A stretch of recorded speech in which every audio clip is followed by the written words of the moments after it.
I assume this is working. So many familiar faces from downstairs. This seemed like such a no-brainer as where to start.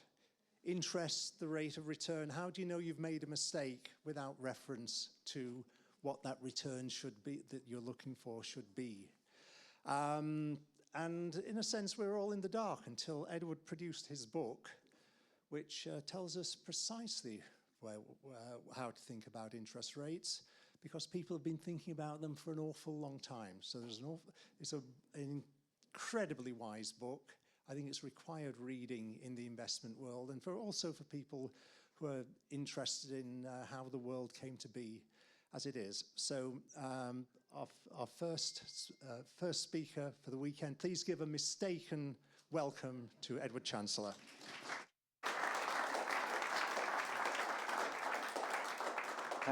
Thank you, Paul, and thank you for inviting me. I'm a big fan of Russell and his Library of Mistakes. I've spoken in Edinburgh at the Library of Mistakes. I've spoken at Lausanne at the Library of Mistakes, and I talk on Russell's course too. I'm going to talk to you a bit about this book I published a couple of years ago, The Price of Time. But given the theme of the weekend, I'm going to try and emphasize a few of the mistakes that are made along the way. And as I was sort of rejigging this talk, I realized that actually were a whole shed load of mistakes. Over the past decade, we've lived through a period when interest rates were taken to their lowest level in history. Central banks kept their policy rates at zero for a prolonged period in the US and the UK. And in Europe and Japan, interest rates became negative for the first time in history. In my view, this great monetary experiment was a mistake of the first order, as I'll try to explain. But first, some background. We have evidence of interest from the earliest period of recorded history, more than 5,000 years ago. We don't know when interest was invented, because this took place in prehistoric times. We can surmise that interest evolved from farmers lending and borrowing livestock and grains. The ancient etymologies of the word interest in Sumerian, Greek, Egyptian, and Latin are linked to the produce of livestock. Mas in Sumerian meaning a lamb or goat, tokos in Greek, a calf. In the ancient Near East, interest was charged on consumption and investment loans. Farmers borrowed barley at interest to use as seed corn. Others borrowed barley to feed their families. Loans of silver were supplied to merchants to finance their domestic and overseas trading ventures, and entrepreneurs borrowed to set up their own businesses, brewing ale, engaging in domestic crafts. Loans at interest were used to finance the purchase of real estate. In other words, interest performed much the same functions as it does today. Now, in the ancient world, there was much criticism of interest, and it was to a certain extent justified, because high debt burdens could result in debtors losing their property and even their freedom, and being taken into debt bondage and slavery. In ancient Hebrew, the word for interest is neshek, a bite, a serpent's bite. The most influential critic of interest in the ancient world, to my mind, was less well-founded. It came from Aristotle, the philosopher, who claimed that interest was unjust because money, he wrote, was intended to be used in exchange, but not to increase at interest. This, in my view, is a profound mistake. There's something lacking in his comment, the factor of time. Economic thinkers from Aristotle onwards to the current day make the same mistake. They ignore the dimension of time. Lending takes place over time. And as the Yale economic historian Bill Goetzman wrote, the invention of interest is the most important invention in the history of finance because it enabled people to transact across time. Now, Aristotle's insight was then taken up by the Church Fathers and later by the medieval scholastics, notably Thomas Aquinas, but an English medieval theologian, Thomas of Cobham, rectified Aristotle's error. Cobham wrote that usurers were selling time, but he maintained that this was unjust because time belonged to God. A few centuries later, another Englishman, the Elizabethan Thomas Wilson, also described the usurer as a seller of time. He went on to provide a new definition of interest. Usury, wrote Wilson, is also said to be the price of time, or the delaying or forbearing of money. Now, if you believe that time belongs to God, then usury and interest are clearly illegitimate. However, if you believe that time is valuable and belongs to man, an altogether different picture emerges. The notion that time is valuable you can find in the writings of the Stoic philosopher Seneca and resurrected in the Italian Renaissance, and most famously expressed in Ben Franklin's Advice to a Young Tradesman, where Franklin writes, "Time is precious, time is money, time is the stuff of which life is made." Franklin goes on to overturn Aristotle, offering a modern capitalistic view of interest. Money, he wrote, is of a prolific, generating nature. Money can beget money, and its offspring can beget more, and so on. Now, why is time valuable? Time is valuable because man is mortal. Time is running out. We are naturally impatient. We value present enjoyments above future ones. Thus, we require some compensation to forbear current pleasures. Interest reflects what the American economist Irving Fisher called crystallized impatience, or what economists more prosaically call time preference. Now, the first to observe this was the 18th century French economist Anne-Marie Robert Turgot, who was also for a while French finance minister, who argued that a bird in the hand was worth two in the bush, something that we all accept.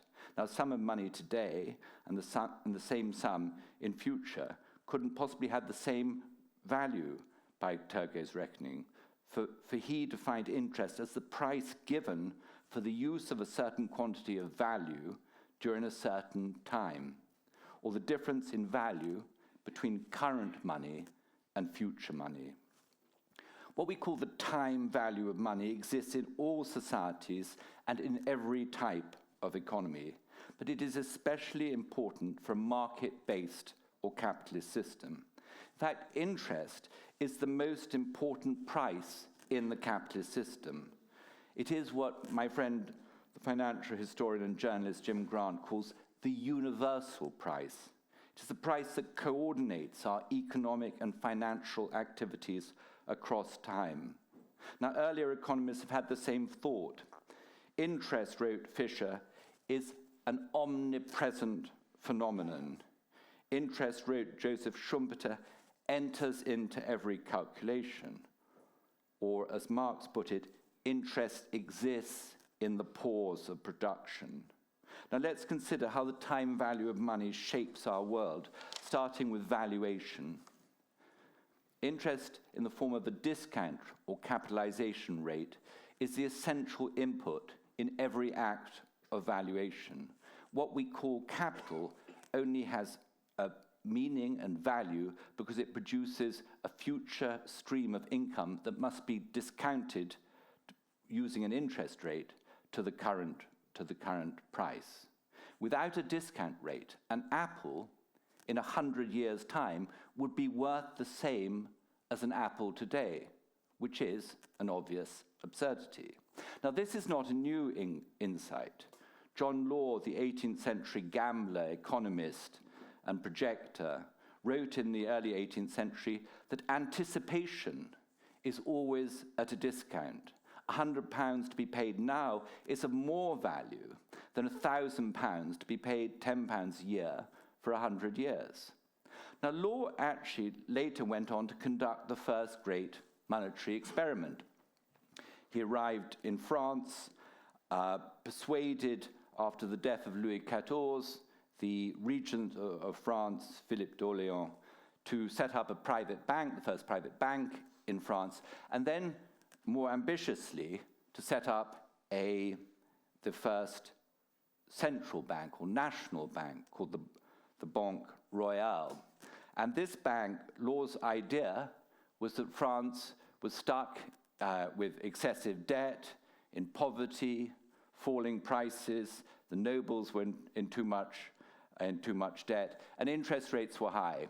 So Law's great idea was to replace the gold and silver currency of the time with a paper currency, and to issue the paper currency in large quantities to bring down the rate of interest, which is what he succeeded in doing.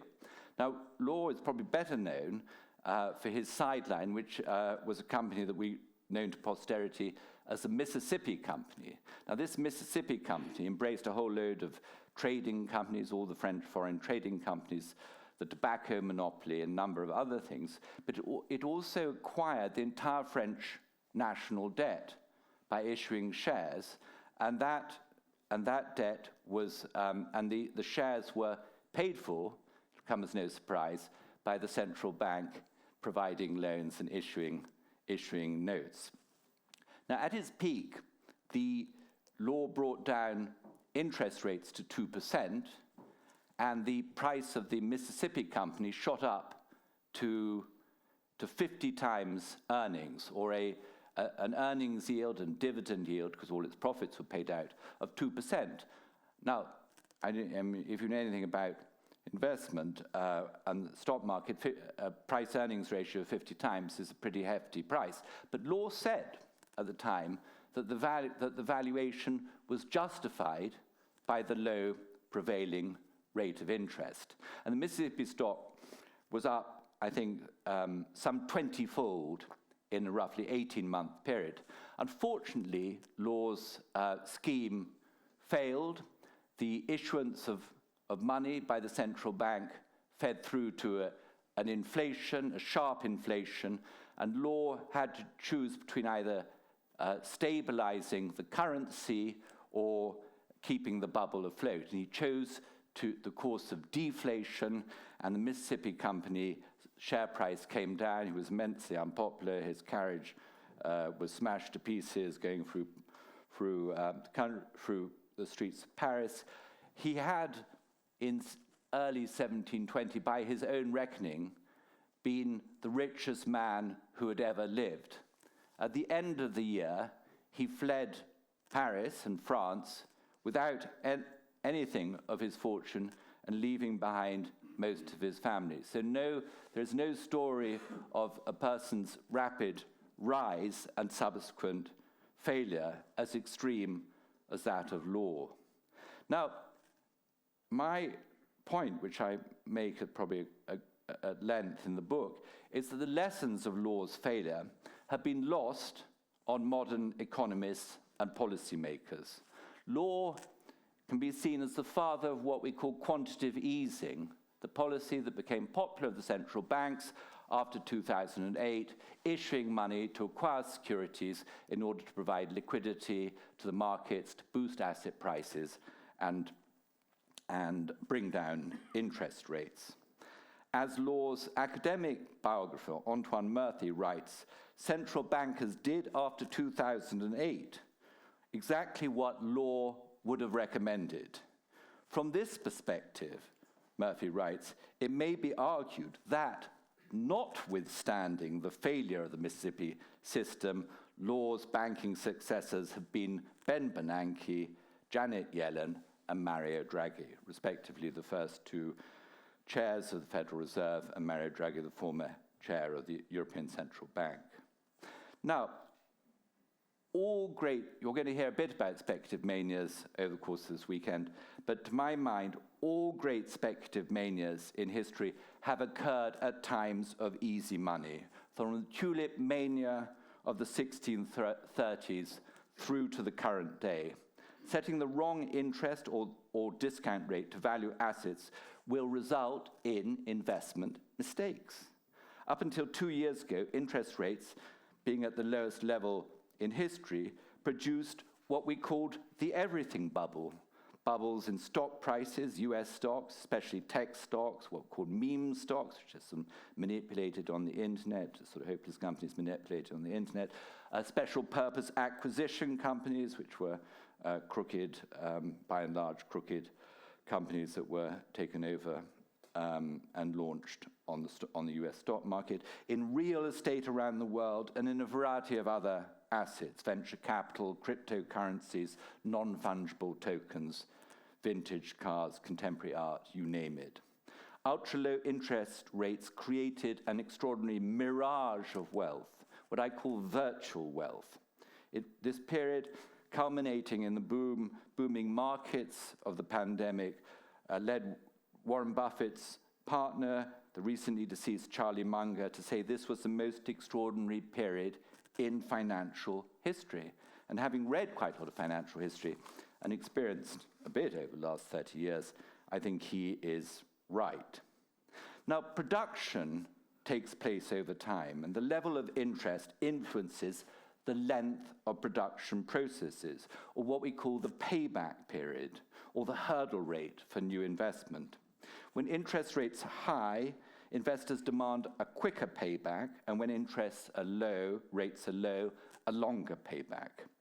Now, ports from the Middle Ages until today charge what they call a demurrage charge for ships dawdling too long in harbor. Interest on loans is another kind of demurrage charge. The 19th century American economist Arthur Hadley, who was also president of Yale, linked interest to the survival of the fittest. Interest, wrote Hadley, helps the natural selection of the most competent employers and the best processes, and the elimination of the less competent employers and worse processes, or what he called the industrially unfit.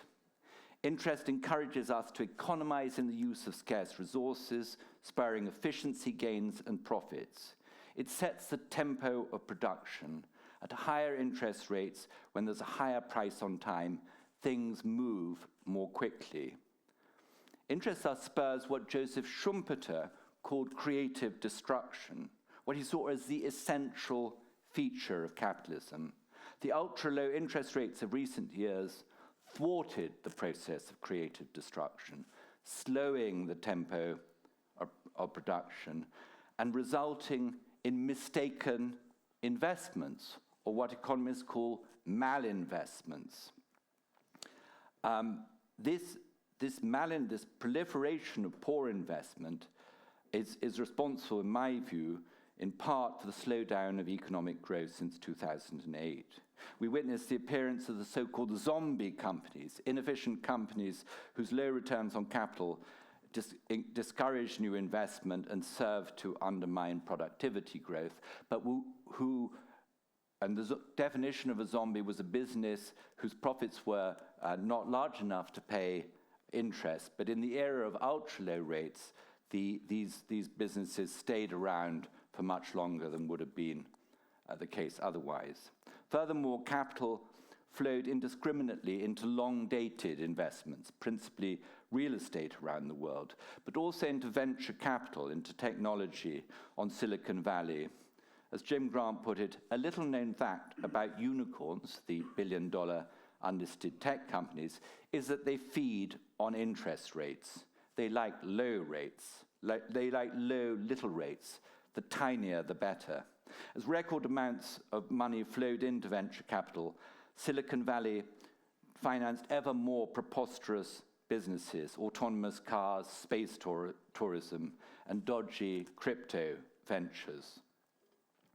Interest was also described by the 18th century philosopher Ferdinand Galiani as the price of anxiety, or what we would call the price of risk. Galiani reasoned that all lending produced anxiety on the part of lenders, for which they needed compensation.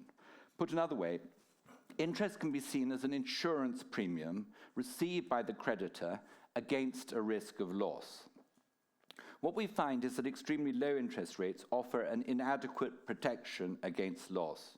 It results in what we call moral hazard, as investors are induced to believe that their risks are underwritten by the monetary authorities.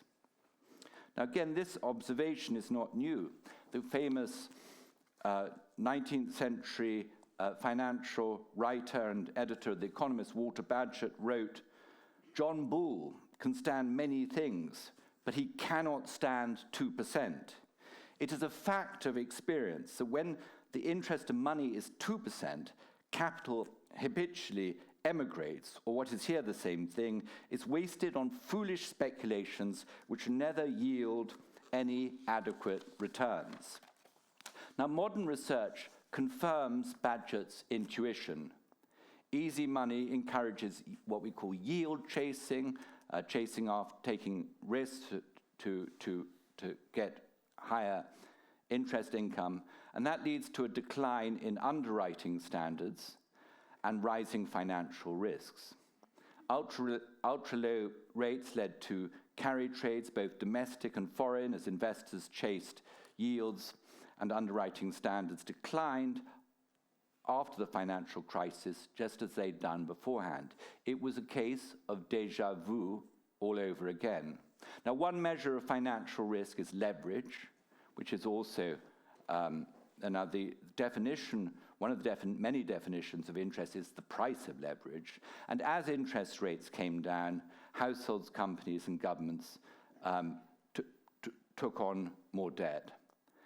In particular, governments. The household debt surged prior to the financial crisis, but post the financial crisis, governments, in particular UK and US governments, doubled their outstanding debt. Ultra-low rates also encourage what we call financial engineering, as companies use debt to enhance their returns, buying back their shares rather than investing, and acquiring other companies. Leveraged buyouts and mergers proliferated.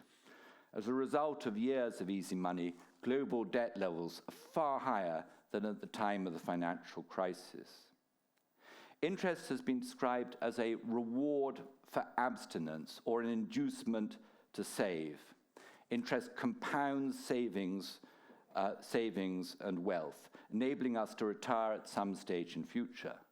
Ultra-low rates, on the other hand, punish savers, what the former German finance minister, the late Wolfgang Schäuble, called Strafzinsen, punishment rates. Without an inducement to save, saving rates in Britain fell to their lowest levels recorded. People were deluded into believing that they could live in retirement off the wealth effortlessly accumulated in their homes. Ultra-low rates are responsible for the so-called pensions crisis. Providers of defined benefit pensions found that easy money increased the value of their liabilities. They closed down their pension funds to new beneficiaries, and many pension funds chose to mitigate this risk by acquiring long-dated bonds at low and even negative yields, a bet that finally turned sour the year before last. Interest influences the distribution of income and wealth. In the past, most attention has been paid to the evils of excessively high interest, which fits in with both the biblical and social denunciations of greed and exploitation. Such anti-usury views continue in the writings of modern economists specializing in inequality, such as Thomas Piketty, the best-selling author of Capital in the 21st Century. Now, I have a different view. Ultra-low interest rates, to my mind, benefited the haves at the expense of the have-nots. Those who owned houses, stocks, and shares saw their wealth climb as interest rates sunk. US household net wealth rose to an all-time high at the end of 2021, as interest rates were at an all-time low. Bankers, hedge fund managers, senior corporate executives earned fortunes thanks to their access to cheap capital and the inflated asset prices that resulted from easy money. However, if you didn't own a house or have other investments, low rates made it much more difficult to get onto the housing ladder, or to acquire savings for retirement. It's a little-known fact that the less well-off keep more of their wealth in cash and on deposit in the bank, and therefore suffer disproportionately from the decline in deposit rates. Thus, by weakening productivity and income growth, pushing up house prices, making saving for retirement more difficult, ultra-low interest rates contributed to widespread public disillusionment and the rise of populism. As a certain American ginger-haired politician proclaimed on the campaign trail in 2016, the system is rigged. Well, when Trump actually made president, he spent his whole time castigating the Federal Reserve for not having negative interest rates, and admitted, of course, he was a real estate guy, and real estate guys love low interest rates. But that's an aside. The man is not consistent. However, he was right. The system was rigged. Central bankers justified their zero and negative rates on the grounds that the world would fall to pieces if inflation fell below their target level, set normally around the world at about 2% inflation per annum. It's understandable why they acted as lenders of the last resort, supplying liquidity during the financial crisis, a policy prescription advised by Walter Bagehot in the 19th century under much more stringent conditions than was practiced by the central bankers in the 21st century. But monetary policymakers stuck with their zero and negative rates for more than a decade because they feared unleashing deflation, the kind of deflation that brought down the US banking system in the Great Depression. I think this was mistaken for several reasons. First, deflation, falling prices, are a natural consequence of business improvements, an inherent feature of capitalism. This was observed by Adam Smith in The Wealth of Nations, and reiterated by the Austrian economist Friedrich Hayek in the 1920s when he criticized the Federal Reserve's then pursuit of price stability, or what we would call inflation targeting, which in his view was helping to feed the unstable boom of the Roaring '20s. Secondly, deflation or falling prices actually benefit workers. People like cheaper goods and services. Who would have guessed?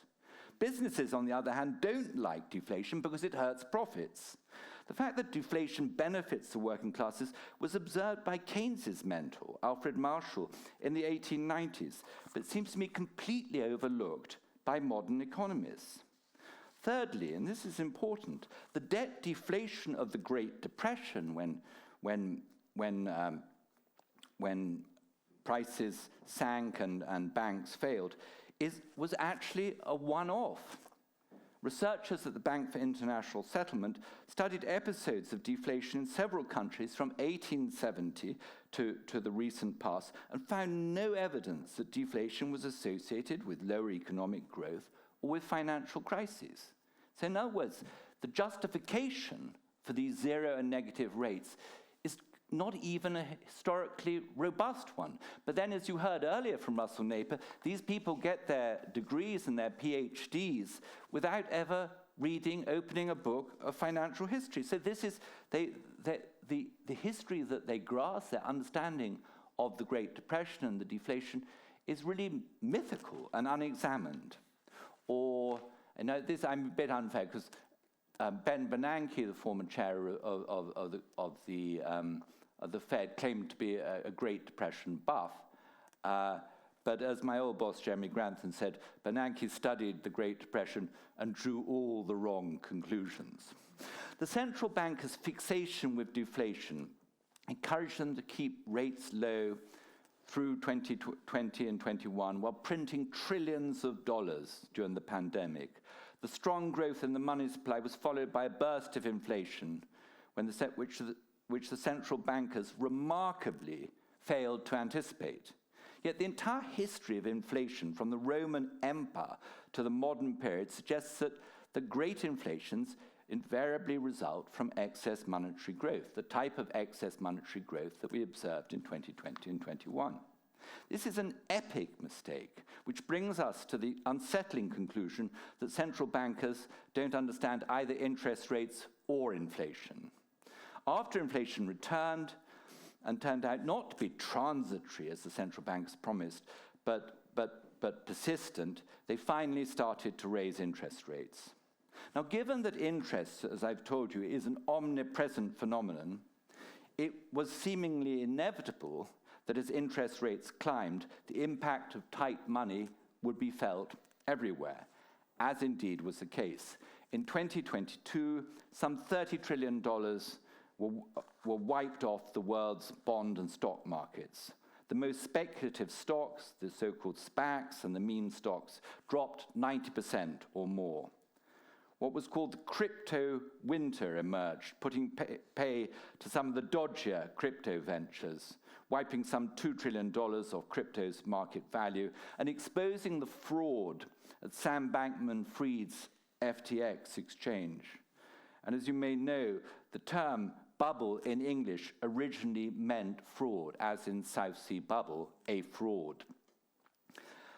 Bonds suffered massive losses. What we call duration risk is the risk of the loss exposure to a change in interest rates. When interest rates were low and negative, duration risk had never been higher. And what followed was an 80% decline in the UK long-dated linkers that the British pension funds, in their wisdom, had levered up through the derivatives markets to reduce their exposure to further declines in interest rates. Now, the losses suddenly suffered by the UK pension funds threatened to bring the City of London to a halt in September 22 and brought down the brief-lived government of Liz Truss. But Britain wasn't alone. The Austrian 100-year bonds also fell by 85%. And US government, 30-year government bonds lost half their value. Early last year, a regional banking crisis broke out in the United States with the Silicon Valley Bank, Signature Bank in New York, and First Republic Bank in California, all exposed through what we call duration mismatches between their assets, the bonds that they'd bought that had miserable yields, and their liabilities, the deposits whose yields, whose interest was rising. And that led to losses and deposit outflows and the failures of these banks. Now, it so happened that on one of the banks, Signature Bank, a director was a former Congressman, Barney Frank, whose name was on the U.S. post-crisis financial regulation that ran thousands and thousands of pages and made the life of anyone in the financial world a complete misery. Now, it was my thought that you can write as much financial regulation as you want, but if interest rates are extraordinarily low, you will have an unstable build-up of debt and of financial practices, resulting inevitably in problems to come. So it was a sweet irony, to my mind, that Barney Frank's bank should have been a victim. Silicon Valley's bank turned to bust, venture capital inflows dried up, and venture capital investments started trading at substantial discounts to their appraised value. Private equity, which had recently been paying record multiples for buyouts and piling on huge amounts of leverage, also ran into trouble. Financial engineering became unprofitable, for which Thames Water, the highly leveraged supplier of utility in London, is a poster child. Woking Council, which had borrowed cheaply and turned itself to real estate development, went bust last year with some £1.2 billion of debt. Rising interest rates turned out to make the pursuit of net zero look even more unattainable.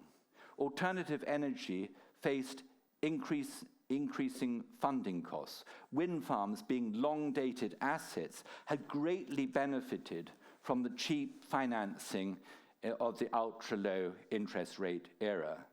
Now, last year, the largest wind turbine operator, Scandinavian company Ørsted, its shares collapsed down 75% or more.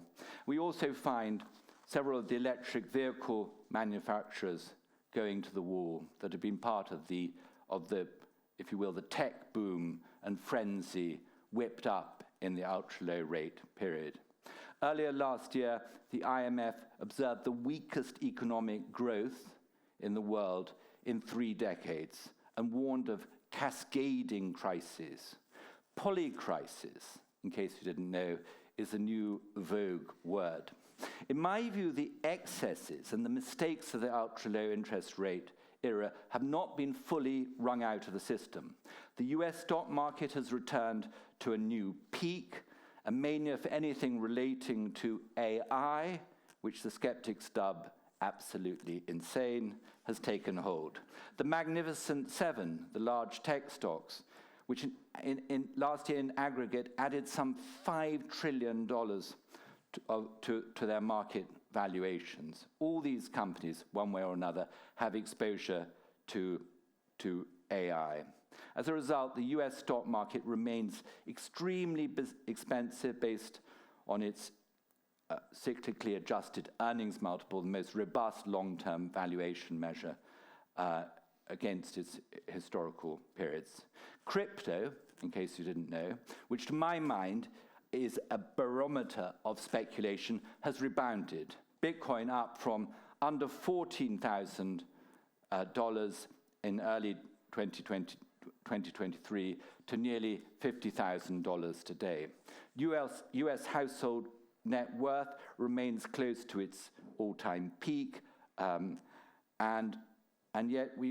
therefore, if my thesis is correct, that wealth was created as an artifact of the low interest rates, then US household net worth must fall in the coming years and decades. Housing markets from Shanghai to Stockholm have started to deflate.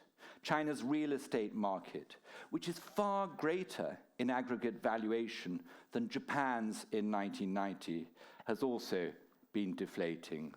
Its largest property developers, Evergrande and Country Garden, have gone bust, and problems are now appearing in China's shadow banking system. The country appears to be on the edge of debt deflation, a serious type of deflation. Bloomberg reports that real estate stress is brewing in other Asian markets, including Korea, Indonesia, Vietnam, Hong Kong, and Australia. Commercial real estate problems are percolating. The Austrian real estate group Signa recently went bust with some 5 billion euros of debt. Concerns are growing over US commercial real estate, of which there are some $5 trillion of commercial, supported by some $5 trillion of commercial mortgages outstanding. The Wall Street Journal reports that 2.2 trillion of this commercial real estate debt is coming due by the end of 2027. In the short term, the real estate companies hedged their real estate risk and with swap contracts and got loan extensions from the banks to mitigate the impact of rising interest rates. But to my mind, that can't last forever. Zombie companies appear to be coming under strain, especially small unlisted companies that lack access to the debt markets. The Daily Telegraph reports that some 50,000 British companies are on the edge of failure, facing what it calls the double whammy of higher interest rates and consumer gloom. The Wall Street Journal reports that bankruptcies are surging among US smaller companies as their profits sink. Bloomberg reports that German corporate stress has climbed as a result of higher energy and interest costs. Quantitative easing has weakened government finances by swapping long-term fixed-rate debt for overnight debt that pays short-term rates. Public finances as a result, are increasingly strained. In Britain, 10% of government spending is going on interest payments. The US is spending more on interest than on defense.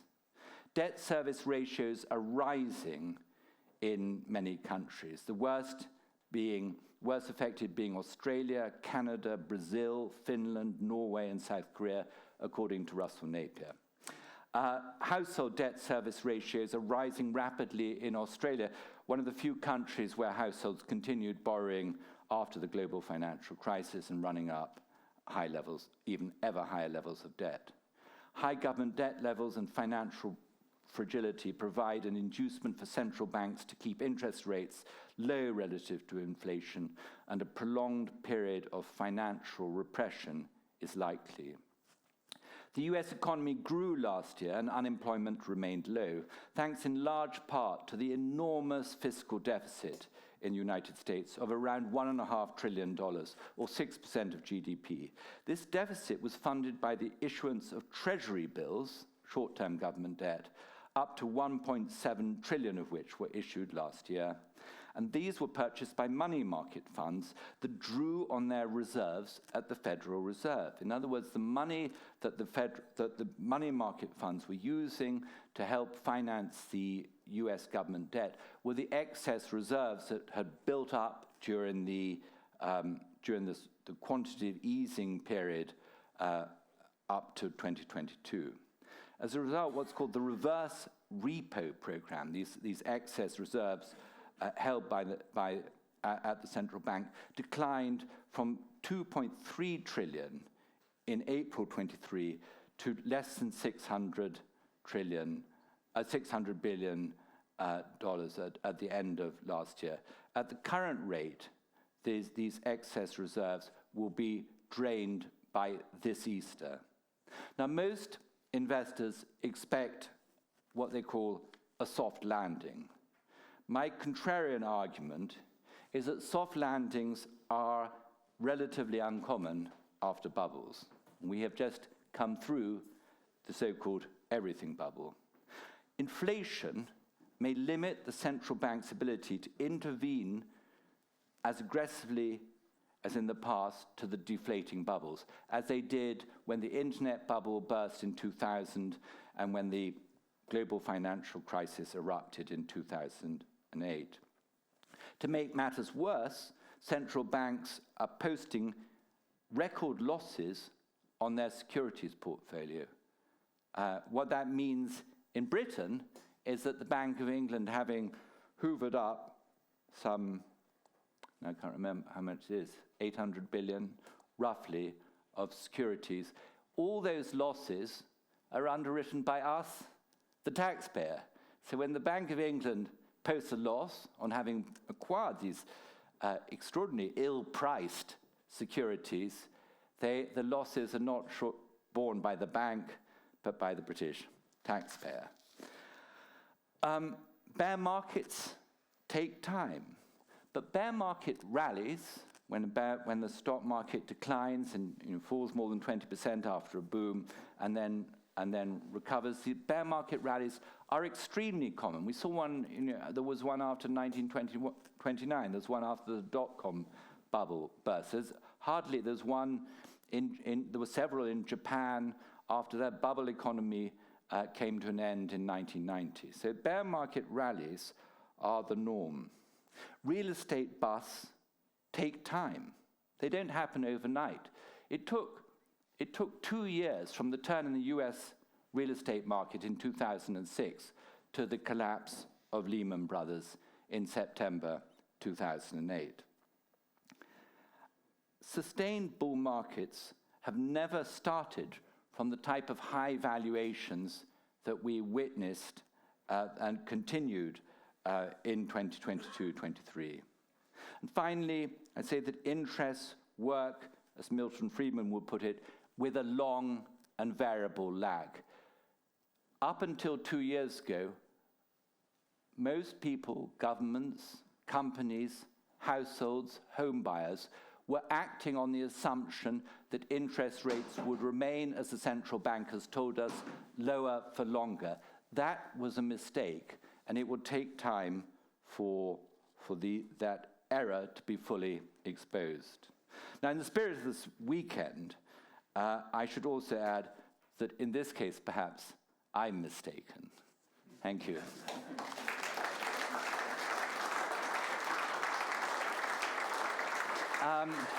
I don't know.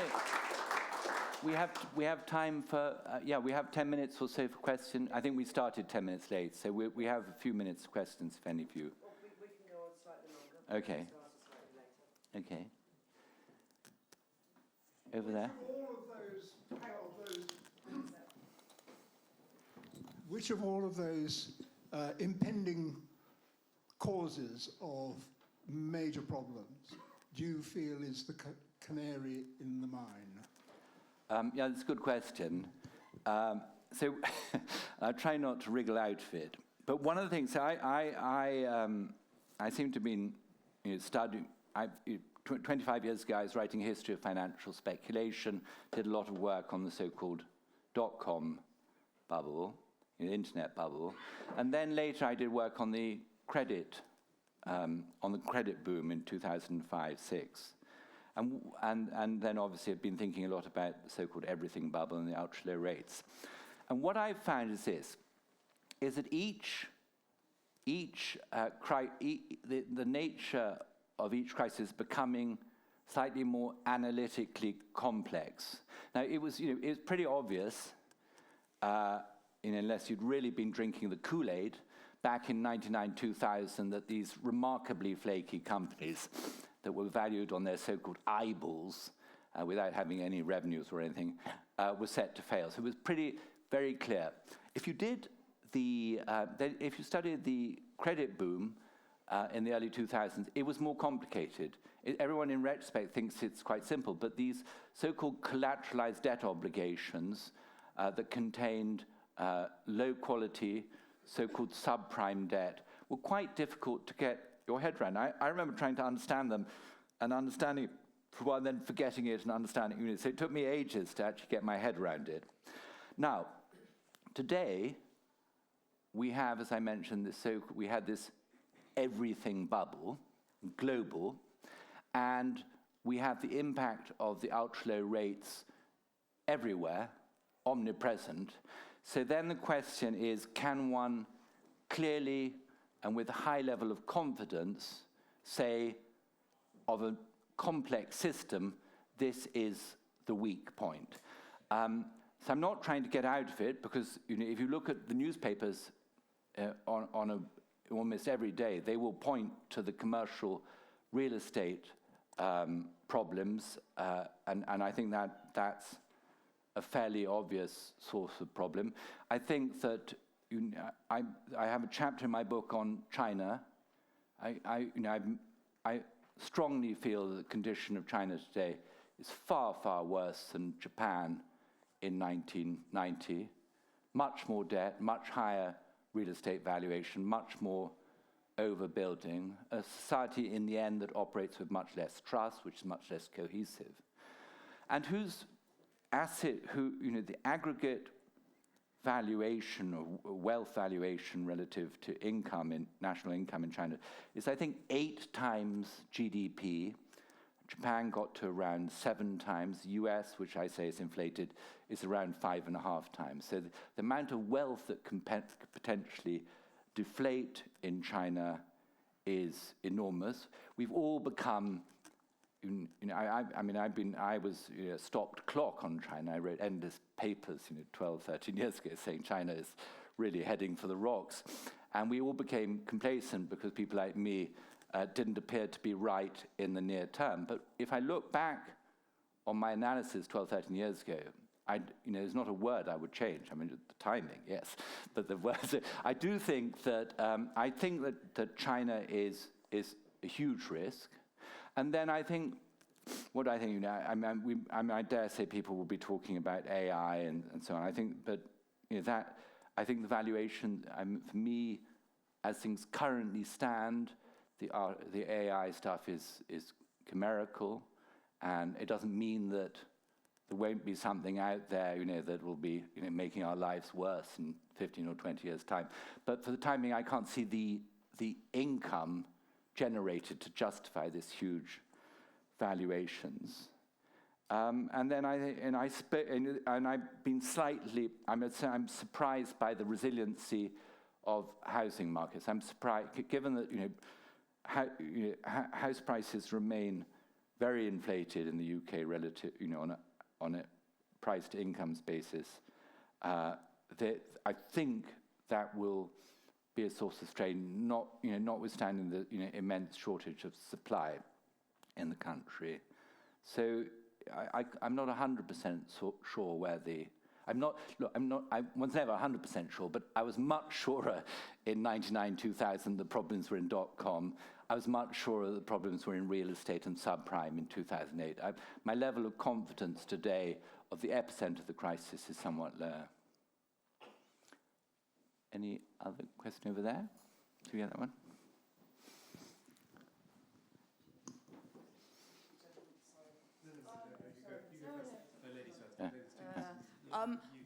I was wondering, with the US and its debt, how in the future, how sustainable do you think like US sovereign debt is? Also, I think China owns quite a lot of US debt. Not 100% sure, but how do you think what in the future may happen, and also the impact on the dollar potentially? So how sustainable is the American debt, which I don't know, is probably, you get different measurements, but let's say it's around 120% of GDP, roughly at the level it was at the end of the Second World War.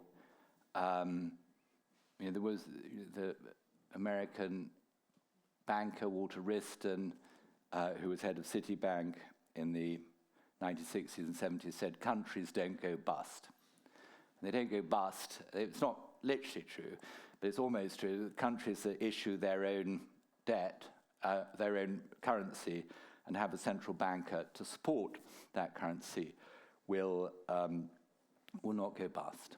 I mean, we had a sovereign debt crisis in the Eurozone because there was the European countries that had joined the Eurozone had got themselves into a position where their central banks were no longer capable of issuing the money to validate their debts. That had to be done by the ECB. So that's a different case. So I don't think there's apps. I hate to say anything with sort of overconfidence, but I can't see there's no risk of a default on government debt. There is a risk that if you build up too much debt, you encourage inflation to pay it off. I'm a convert to this. There's an American economist called John Cochrane, who's at Stanford, who touts what he calls the fiscal theory of the price level. I was thinking of incorporating it into the talk. I thought it might bore you slightly, but I'll give it to you a tiny bit here, which is that Cochrane says that inflation actually is caused not by money being issued, but by the amount of debt. That all inflation, in Cochrane's view, is a form of debt default. And I dare say Russell, who's become the world's specialist on financial repression, which is keeping interest rates low to pay off the excess burden of debt, we'll talk more about that over the course of the weekend. So what I would say is the higher the level of debt, debt, and it counts for Britain as well, the higher level of debt, the greater the probability of inflation. As for China, the Chinese, I think the Chinese holdings of U.S. debt have come down a lot. So I don't think I don't think the Chinese are the marginal buyers of U.S. debt anymore. So I don't think that is a particular question today. So at the back, yeah. No, second, yeah, that one. There. I think this is, we've got one more question after this. Okay. I'm from China, and I remember 15 or 10 years ago, there are lots of articles from Western scholars, probably including you, saying that, smearing our Chinese economy, saying that our real estate market is going to go bust. And then inside China, lots of economists actually, they were trying to rebuild this idea, that saying that the Chinese real estate market is really is quite stable and resilient because they say that the demand is it's solid and it's real.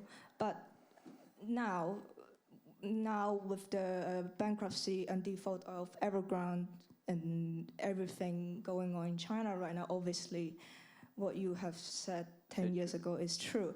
Well, It's kind of true. I think the bubble is starting to go in bust in sequences,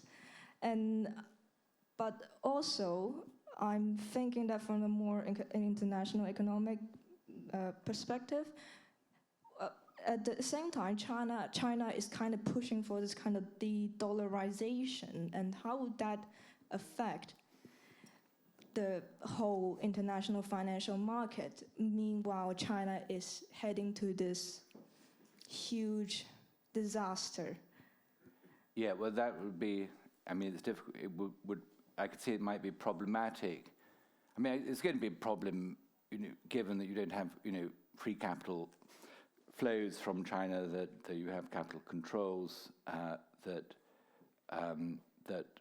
Chinese foreign policy is highly partisan. It's very difficult to establish, and with threat of potential invasion of Taiwan, it's very difficult under those circumstances to get your currency accepted as an international reserve currency, and I think made more problematic by the problems that are likely to ensue from the collapse of the real estate bubble. I mean, to my mind, it's always on the subject of mistakes.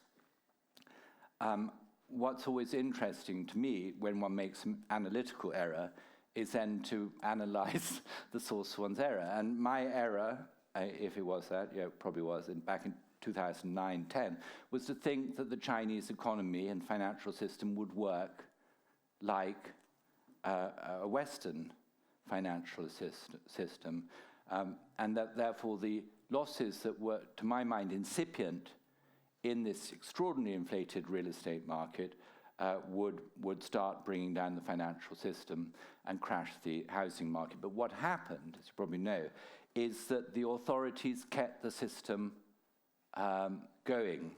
And you'll probably hear tomorrow in discussion of bubbles that the nature of moral hazard that I mentioned briefly, the idea that risk is being underwritten by the authorities, is a key feature of speculative bubbles. The Japanese great real estate bubble of the 1980s, when the grounds of the Imperial Palace in Tokyo was said to be worth more than the entire real estate of California, that was underpinned by a belief that Tokyo would never let the real estate market collapse. And in fact, that belief turned out to be wrong. In 1989, the governor of the Bank of Japan raised interest rates sharply, deliberately, in order to burst the bubble. Now, 3 or 4 years ago, President Xi Jinping deliberately changed Chinese policy, Beijing's policy towards the real estate market, saying that houses are for living in, not for speculation, and for introducing, as you know, these 3 red flags for the leverage of developers that actually led to the bust. So it is, the policy of Beijing to collapse the real estate bubble. The question is, can they control it? And my hunch, probably not, but there we are. One more question. Evie here, perhaps? This is going to have to be a quick one, I'm afraid. Yeah. Okay. What's your view on the current debate about whether we should seize Russian assets or not? Would that be a mistake? I mean, it's not quite what I'm talking about. I have several friends who manage Russian funds, equity and bond funds, and who had big holdings of those funds that were then marked down to zero. And actually, one of my good friends was knocked out of business as a result. So I mean, the sanctions that we impose on Russia, up to date, have largely been imposed on ourselves and on our investors, which is a direct contradiction to what used to happen in the 19th century. Whereas during the Crimean War, as the British and French were the British were sending our troops down, our cavalry down in the charge of the Light Brigade, the Russians were actually paying the coupons on the debt issued in London. So I think that, and I think that's that sort of, to my mind, makes sense. I'm pretty conservative on that front. I think seizing financial the reserves, permanently confiscating them, imperils the stability of the US dollar system. The Bank for International Settlement, I think I'm right in saying that during the Second World War, the Bank of England transferred German reserves to the Bank for International Settlements, who paid them to Berlin during the war. So you can see that there was a sort of conservatism in reserves that paid no attention to the political disagreements that were going on at the time. And we're now shifting and weaponizing the financial system, and that can be a danger and can threaten to splinter it. So I'm not against it. I'm dead against it. And given the mistakes that our policymakers constantly make, it wouldn't surprise me if they were to do it. Anyhow, on that, thank you for coming, and I hope you've enjoyed it.